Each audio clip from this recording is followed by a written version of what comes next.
Here we go. The summer is in full swing for Vancouver Canucks-related trade talk. I'm not gonna lie. It's been kind of hard covering the Vancouver Canucks lately. Because, quite frankly, I think, there's nothing happening. Aside from the Abbotsford Canucks going out there and doing well and the prospects showing some good skill, there isn't really anything happening with the Vancouver Canucks. Everything is just speculation and media talk and hypotheticals, and there's only so many videos we can make about hypothetical guys coming over to Vancouver. It's slow. And I think this is about the time where my YouTube channel takes a little bit of a hit in terms of the views, because I've been very upfront and honest about this. The season was not great for the Vancouver Canucks, and thus my channel. The 23-24 season was the best YouTube channel year that we've ever had, in part because the engagement for Vancouver Canucks-related content was sky high. The team was winning, everybody was excited, every video was like hotcakes, and every commentary topic was big news. Now, there isn't really any news. Until today. Because as revealed by Patrick Johnston and Mike Russo of The Athletic, the Vancouver Canucks' official trade offer to Minnesota has been revealed. This was initially talked about by Michael Russo on The Athletic in his most recent, besides Marco Rossi, who is most and least likely to be traded this offseason article, and in it, you had yourselves this little tidbit that was screenshotted and posted by Canucks News Summaries. Take a look at this. It's a conversation on Marco Rossi. Russo writes that the problem is, as far as we know, Bill Guerin has so far been offered mostly futures for Marco Rossi. While Guerin would likely take a player and a first-rounder and perhaps flip the first-rounder elsewhere, he definitely doesn't want just a first-rounder. That's the offer, the 15th overall pick, that the Vancouver Canucks likely made for Rossi. Likely. That word likely is doing a lot of heavy lifting there.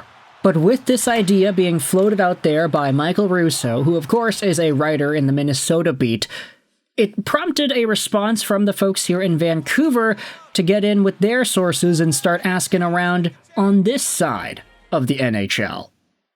Patrick Johnston posted this article 5 minutes ago, and he went out there and essentially confirmed everything that we needed to see.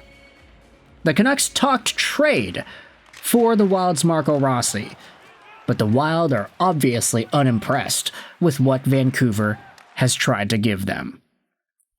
PJ's new article goes out there and says this: as first reported by The Athletic's Michael Russo, Post Media has confirmed the Vancouver Canucks have tried to pry the young center Rossi away from the Wild in the trade, offering up their 15th overall pick in next week's NHL Entry Draft, plus a player. My gosh, the draft is next week? That's crazy. That's also why the YouTube channel hasn't been doing all too well. Draft content. I haven't been doing any of that. That's my fault. Totally. But I also understand that if you want draft content, there are so many other better people who go out there and do it than I do. I don't know, though. That hasn't really stopped me in the past. I wasn't really engaged in the draft content this year. Anyways, the article says here the Canucks did offer 15th overall and a player for Marco Rossi. Whether that player is on an NHL roster or a prospect is currently unknown. Russo's reporting suggests that the Wild's GM Bill Guerin is after an NHL roster player rather than a prospect.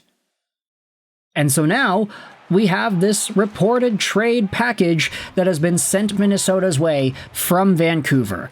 15th overall plus a player that we could probably infer is not an NHL roster player. Who is that? Is that Tom Willander? Is it Lekkerimaki? Would the Canucks trade away a first and Lekkerimaki for Marco Rossi? But it does seem here like Minnesota's priority is to maybe not necessarily improve, quote-unquote, the NHL team, because Marco Rossi is a 60-point center who could get 70 or maybe 75 points in a season. He's a good player. You're going to have a hard time replacing that level of a talent in a trade where you're shipping him out. But 15th overall in the player doesn't seem to be enough here, and the Wild are reportedly unimpressed with Vancouver's proposal. The article here on The Province goes out there and says that the Canucks' interest in Rossi has been reported for a while, ever since it became clear the contract talks between the young center and the Minnesota Wild were at an impasse. It's believed that Rossi became disillusioned with his role on the team, with head coach John Hines using him mostly as a fourth-line center late in the season and in the playoffs. According to Michael Russo, the Wild at one point offered Rossi a 5-year extension paying about $5 million a year, but he and his agent turned down the offer and countered with a proposal that was shorter in term and higher in AAV. The Canucks' interest in Rossi is understandable. He is a smart, crafty center, even if he is short in stature. He had 60 points for the Wild this past season and would slot in well behind Elias Pettersson as a second-line C. So, the question here isn't necessarily do the Canucks have the assets to make a Rossi trade go through. I think it's already been reported by some of the other NHL analysts and insiders that maybe the trade for Marco Rossi isn't going to be as big as we thought it would be, mostly because it seems like size bias might be creeping into the conversation, and the fact that Minnesota stopped using Rossi in a significant role, that could also have very well depleted some of his value. But with that in mind, the question isn't really, do the Canucks have the assets to offer Minnesota? It's, will they be willing to trade them away? A roster player and potentially a first-round pick, or maybe just a really good roster player. 15th overall obviously is good, and Minnesota, if they really wanted to, they could probably flip 15th overall for some sort of a middle six caliber forward, or a middle to bottom pair overpaid defenseman. That's not that bad, to be honest.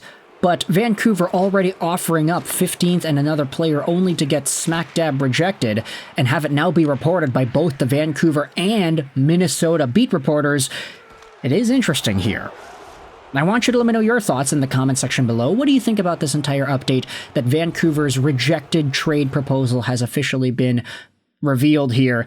And what do you think the Canucks were offering to Minnesota that they ended up saying no for? And what do you think the Wild would say yes to?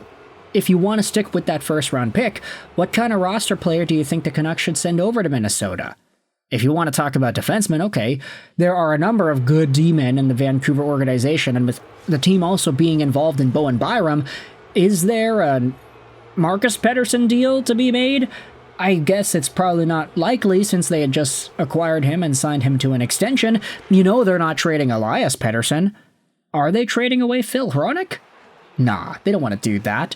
Hronek and Byram could be a number one pair for this team long-term, assuming Quinn Hughes doesn't stick around. There are a number of ways you can attack this Canucks trade proposal here, but I want you to let me know your thoughts in the comments. How do you feel about Vancouver's rejected offer to Minnesota? I hope you enjoyed this video.